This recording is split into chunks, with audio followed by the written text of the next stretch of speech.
বন্ধুরা, পাঞ্জাবের বিরুদ্ধে 261 রান করেও হারতে হয়েছে কলকাতা নাইট রাইডার্সকে। রেকর্ড রান তাড়া করে জিতেছে পাঞ্জাব কিংস। কলকাতার এই হারের জন্য দায়ী 3 ক্রিকেটার। কারা কারা এই 3 ক্রিকেটার জানতে হলে ভিডিওটি শেষ পর্যন্ত দেখতে হবে। তবে আপনি যদি কলকাতা দলের ভক্ত হন তাহলে ভিডিওটি লাইক এবং চ্যানেলটি সাবস্ক্রাইব করুন। তাহলে চলুন ভিডিও শুরু করি।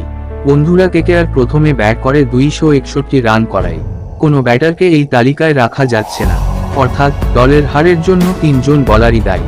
1 নম্বরে রয়েছেন দুষ্মন্ত চামিরা। এই ম্যাচে মিচেল স্টার্কের বদলে সুযোগ দেওয়া হয়েছিল চামিরাকে। প্রথম ওভারে 8 রান দিয়েছিলেন তিনি, কিন্তু পরের 2টি ওভারে বলের লাইন লেংথ ঠিক রাখতে পারেননি তিনি। পরের 2 ওভারে 40 রান দেন চামিরা এবং একটি উইকেটও নিতে পারেননি। দলের প্রধান পেসার এত খারাপ বল করাই হারতে হয় কেকেআরকে। এটি গেল 1 নম্বর। দ্বিতীয় নম্বরে রয়েছে হর্ষিত রানা। চামিরা খারাপ বল করাই দায়িত্ব গিয়ে পড়ে হর্ষিতের উপর। এবারের আইপিএলে ভালো বল করছিলেন তিনি, কিন্তু এই ম্যাচে 4 ওভারে 61 রান দিয়ে ফেলেন তিনি। কোনো উইকেট নিতে পারেননি, তাই তিনিও দলের হারের জন্য সমান দায়ী।